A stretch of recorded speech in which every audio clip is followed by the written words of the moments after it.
Hello everyone, this is your లెక్కల master Haragopal. మనం ఇంతకు ముందు వీడియోస్లో కోఆర్డినేట్ జామెట్రీలో ఉండే డిస్టెన్స్ ఫార్ములా డెరివేషన్ గురించి అండ్ దెన్ రిలేటెడ్ ప్రాబ్లమ్స్ గురించి డిస్కస్ చేసాం. నౌ ఈ వీడియోలో మనకి సెకండ్ ఇంపార్టెంట్ ఫార్ములా అయిన సెక్షన్ ఫార్ములా, దీని గురించి ఫస్ట్ ఆఫ్ ఆల్ దీని డెరివేషన్ గురించి డిస్కస్ చేసిన తర్వాత విల్ గో ఫర్ ప్రాబ్లమ్స్. అసలు సెక్షన్ ఫార్ములా అంటే ఏంటి అని దీని గురించి డిస్కస్ చేసే ముందు ఖచ్చితంగా మనం డిస్కస్ చేయాల్సింది లేదా రికాల్ చేసుకోవాల్సిన 2-3 చిన్న విషయాలు ఉన్నాయి. ఫస్ట్ ఆఫ్ ఆల్ అవి డిస్కస్ చేసిన తర్వాత will move to this derivation of section formula and what is section formula. So now already మనము 9th క్లాస్లో కాంగరెన్సీస్ ఆఫ్ ట్రయాంగిల్స్ అని విన్నాం. మనకి 10th క్లాస్లో సిమిలారిటీస్ ఆఫ్ ట్రయాంగిల్స్ అని ఒక కాన్సెప్ట్ ఉంది. It's nothing but ABC and PQR అనే ఒక 2 ట్రయాంగిల్స్ తీసుకుంటే ఈ 2 ట్రయాంగిల్స్ సిమిలర్ కావాలంటే మనకి 3 డిఫరెంట్ కండిషన్స్ ఉన్నాయి. ఈ మూడిట్లో ఏది సాటిస్ఫై అయినా ఈ 2 ట్రయాంగిల్స్ ని మనం సిమిలర్ అంటాం. One is AA similarity, SSS similarity, SAS similarity. The first one తీసుకుంటే ఏఏ సిమిలారిటీ అని 2 ట్రయాంగిల్స్ లో 2 pairs of corresponding angles equal గా ఉంటాయి. సపోజ్ ఇక్కడ ఏబిసి పిక్యూఆర్ కనబడుతుంది. Angle A is equals to angle P, angle B is equals to angle Q అయితే then we can say ABC similar to PQR అని చెప్పేయచ్చు. So just 2 pairs of angles, 2 జతల కోణాలు సమానంగా ఉంటే స్వరూపాలు అని చెప్పేస్తాం.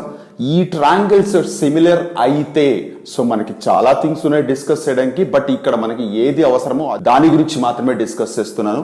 2 ట్రయాంగిల్స్ సిమిలర్ అయితే సైడ్స్ విల్ బి ప్రపోర్షనల్, అంటే కరస్పాండింగ్ సైడ్స్ అనురూప భుజాలు ఒకే నిష్పత్తిలో ఉంటాయి, సేమ్ రేషియోలో ఉంటాయి. అంటే వాట్ డస్ ఇట్ మీన్?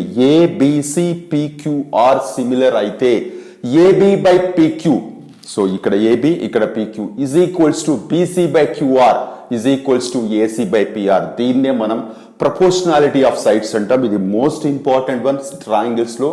అలాగే ఇంకొక చిన్న విషయం ఏంటంటే, సపోజ్ ఒక లైన్ ఇలా తీసుకొని ఈ లైన్ కి పర్పెండిక్యులర్స్ వేస్తున్నాం అనుకోండి. సో ఒకే స్ట్రైట్ లైన్ మీద డ్రా చేసిన పర్పెండిక్యులర్స్ అన్ని 90 డిగ్రీస్ 90 డిగ్రీస్ 90 డిగ్రీస్ ఫార్మ్ చేస్తాయి కదా. సో ఈ లైన్స్ అన్ని ప్యారలల్ టు ఈచ్ అదర్, అంటే ఒకదానికొకటి సమాంతరంగా ఉంటాయి. ఎందుకు ఉంటాయంటే మీరు సింపుల్ గా చెప్పచ్చు, ఇక్కడ 90 డిగ్రీస్ ఉంది, ఇక్కడ 90 డిగ్రీస్ ఉంది అంటే సింపుల్ గా కరస్పాండింగ్ యాంగిల్స్ ఈక్వల్ కాబట్టి సో ఇవి ప్యారల్ గా ఉంటాయని చెప్పొచ్చు. చాలా చిన్న విషయమే, బట్ మనం డయాగ్రామ్ లో అర్థం చేసుకోవడం కోసం నేను ముందే రికాల్ చేస్తున్నాను. సో ఇది మోస్ట్ ఇంపార్టెంట్ థింగ్. సో ఇప్పుడు లేట్ చేయకుండా సెక్షన్ ఫార్ములా ఏంటో అన్నది డిస్కస్ చేస్తున్నాను. సో అసలు వాట్ ఈస్ సెక్షన్ ఫార్ములా అంటే, సపోజ్ ఒక ప్లేన్ ఇలా తీసుకుందాం. దీని మీద point A x1, y1, point B x2, y2 ఇలా 2 పాయింట్స్ ఉంటే ఈ రెండింటిని జాయిన్ చేస్తే మనం ఆల్రెడీ తెలిసిందే.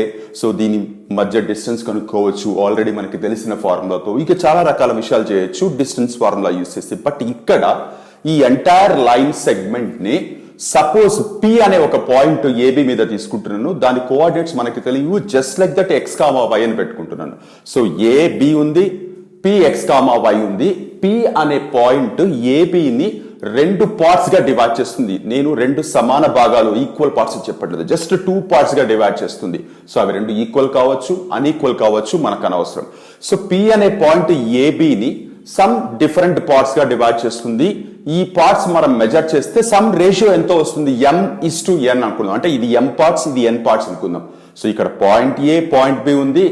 పాయింట్ పి అనేది ఏబిని m:n రేషియోలో డివైడ్ చేస్తుందని నేనే చెప్తున్నాను.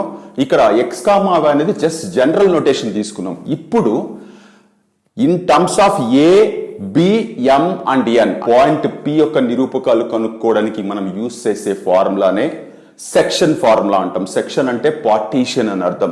సో పార్టీషన్ ఫార్ములా లాగా మనం కన్సిడర్ చేయొచ్చు. So on the whole let A x1, y1, b x2, y2 be a line segment and a point px, y divides AB in the ratio m:n. Then the coordinates of point P are given by, అంటే మనము ఈ coordinates కనుక్కోవాలంటే మనం section formula use చేస్తాం. So section formula ఏంటి, ఎక్కడి నుంచి వచ్చినది అన్నదే ఇప్పుడు మనం డిస్కస్ చేయబోతున్న విషయం. సో ఇదంతా రిమూవ్ చేసి now take X axis, Y axis తీసుకుంటున్నాను. Point A x1, y1, point B x2, y2 తీసుకుంటున్నాను. Now point P x, y అని తీసుకుంటున్నాం. ఈ కోఆర్డినేట్స్ మనం కనుక్కోవాలి. సో నౌ ఏ నుంచి పి కి డిస్టెన్స్ కాదు m పార్ట్స్ ఉంటుంది. అలాగే పి నుంచి పికి ఎన్ పార్ట్స్ ఉంటుంది. సో ప్లీజ్ రిమెంబర్, ఏ నుంచి పికి ఎం డిస్టెన్స్ కాదు, ఎం పార్ట్స్ అని అర్థం. So m/n ratio. ఫైన్, బానే ఉంది. సో మీకు క్లియర్ గా ఏ బి పి ఎం ఎన్ కనబడుతున్నాయి. సో ఆల్రెడీ మనం డిస్టెన్స్ ఫార్ములా చేస్తున్నప్పుడు చేసిన వర్కే ఇక్కడ కూడా చేస్తున్నాను. ఫస్ట్ నేను చేస్తున్నానంటే ఏ నుంచి పి నుంచి బి నుంచి 3 పర్పెండిక్యులర్స్ డ్రా చేశాను ఎక్స్ యాక్సిస్ మీదకి. So let us take it as this points QRS అనుకుందాం. సో ఓ నుంచి క్యూ ఎంత దూరంలో ఉంటుంది? ఈ పాయింట్ x1, y1 కాబట్టి ఖచ్చితంగా ఈ డిస్టెన్స్ x1 ఉంటుంది. అలాగే ఓ నుంచి ఆర్ కి ఎంత డిస్టెన్స్ లో ఉంటుంది? ఈ పాయింట్ x, y కాబట్టి ఖచ్చితంగా ఇది x డిస్టెన్స్ ఉంటుంది. అలాగే ఓ నుంచి ఎస్ కి ఎంత దూరం ఉంటుంది? ఈ పాయింట్ x2, y2 కాబట్టి ఇది x2 ఉంటుంది. So be clear, 3 perpendiculars draw చేశాను, QRS అనుకున్నాను. OQ వచ్చేసి x1 యూనిట్స్ ఉంది, OR x యూనిట్స్ ఉంది, OS x2 యూనిట్స్ ఉంది. ఫైన్, బానే ఉంది. ఒక్కసారి ఇది జాగ్రత్తగా చూడండి. సో ఇప్పుడు O నుంచి Q కి x1 యూనిట్స్, O నుంచి R కి x units. Then what is the distance between Q and R? So simple, x minus x1 ఉంటుంది. అదే మెన్షన్ చేస్తున్నాను నేను. ఫైన్, నౌ O నుంచి R కి x యూనిట్స్ ఉంది, O నుంచి S కి x2 యూనిట్స్ ఉంది. Then what is the distance between R and S? So simple, x2 లో నుంచి x సబ్ట్రాక్ట్ చేద్దాం, x2 మైనస్ x. సో ఇది మోస్ట్ ఇంపార్టెంట్ అబ్జర్వేషన్. మనం ఇలాగే డిస్టెన్స్ ఫార్ములాలో కూడా చేస్తాం. సో ఒకసారి ఇది నార్మల్ ప్లేస్ కి పెడుతున్నాను. ఫైన్, అంత బానే ఉంది. నౌ y యాక్సిస్ మీదకి కూడా మనం పర్పెండిక్యులర్స్ వేద్దాం. సో ఏ నుంచి పి నుంచి బి నుంచి పర్పెండిక్యులర్స్ వేస్తే, సో ఇది ఆల్రెడీ QRS అయిపోయింది కాబట్టి let us consider as TUV అనుకుందాం. TUV. సో నౌ పర్పెండిక్యులర్స్ వేసాను. ఓ నుంచి T ఎంత డిస్టెన్స్ లో ఉంటుంది? ఈ పాయింట్ x1, y1 కాబట్టి ఇది y1 ఉంటుంది. అలాగే OU ఎంత ఉంటుంది? ఈ పాయింట్ x, y కాబట్టి y ఉంటుంది. అలాగే OV ఎంత ఉంటుంది? ఈ పాయింట్ x2, y2 కాబట్టి ఇది y2 ఉంటుంది. సో ఇక్కడ కూడా same observation. What is the distance between T and U? So ఇది వచ్చేసి y, ఇది వచ్చేసి y1 కాబట్టి y మైనస్ y1. అలాగే what is the distance between U and V? ఇది వచ్చేసి మొత్తం y2, ఇది వచ్చేసి y కాబట్టి సో y2 మైనస్ y అవుతుంది. సో మనకి ఈ పర్టికులర్ డిస్టెన్సెస్ మనకి చాలా ఇంపార్టెంట్. ఫైన్, అంతా బానే ఉంది. సో నా ఇప్పుడు నేనేం చేస్తున్నానంటే జాగ్రత్తగా చూడండి, పాయింట్ ఏ నుంచి ప్యారలల్ టు x యాక్సిస్ ఒక లైన్ డ్రా చేస్తున్నాను సచ్ దట్ అది ఇక్కడ ఉండే PR ని ఇంటర్సెక్ట్ చేస్తుంది. సో అక్కడ వరకు ఆపేసాను. అలాగే P దగ్గర నుంచి మళ్ళీ x యాక్సిస్ కి ప్యారలల్ గా ఒక లైన్ వేశాను. సో ఆన్ ద హోల్ నాకు 2 డిఫరెంట్ ట్రయాంగిల్స్ ఫామ్ అయ్యాయి. ఈ పాయింట్ ని నా ఇష్టం, సపోజ్ CD అనుకుంటాను. What is that? APC PBD triangles form అయ్యాయి. అండ్ నో డౌట్ ఈ రెండు angles, what is that? Angle C and angle D 90 డిగ్రీసే ఉంటాయి. ఎందుకు అన్న పాయింట్ మీకే వదిలేస్తున్నాను. ఫైన్, బానే ఉంది. సో ఇప్పుడు కింద ఏదైతే మనకి x మైనస్ x1 వచ్చిందో అది ఖచ్చితంగా ఇక్కడ ఉండే AC ఈక్వల్ అవుతుంది. సో x మైనస్ x1 అనేది AC అవుతుంది, లేదా AC అనేది x మైనస్ x1 అవుతుంది. అలాగే PD అనేది ఇక్కడ ఉండే x2 మైనస్ x అవుతుంది. సో x2 మైనస్ x రాశాను. Then what about here this PC? ఇక్కడ ఉండే y మైనస్ y1 రాశాను. వాట్ అబౌట్ ఇక్కడ ఉండే BD? ఇక్కడ ఉండే y2 మైనస్ y రాశాను. So now observe these 2 triangles carefully. So ఏముంది? APC PBD కనబడుతున్నాయి. ఈ రెండు ట్రయాంగిల్స్ లో AP is m parts, not exactly m. అలాగే PB is n parts. But ఇక్కడ ఈ డిస్టెన్స్ అయితే క్లియర్. x మైనస్ x1, ఇది వచ్చేసి x2 మైనస్ x, ఇది వచ్చేసి y మైనస్ y1, అది వచ్చేసి y2 minus y. Is it clear?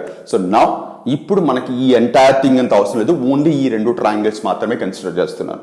So observe carefully, 90 degrees 90 degrees.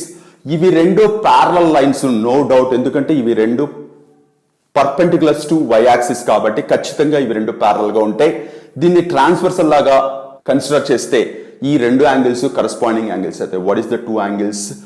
BPD అలాగే PAC, ఈ రెండు యాంగిల్స్ కరస్పాండింగ్ యాంగిల్స్ అవుతాయి. సో డెఫినెట్ గా ఈ రెండు triangles similar to each other అవుతాయి, రెండు యాంగిల్స్ ఈక్వల్ అయ్యాయి కాబట్టి. సో ఒక్కసారి ఇక్కడ డయాగ్రామ్ కూడా పెట్టి వాట్ ఆర్ ద 2 ట్రయాంగిల్స్?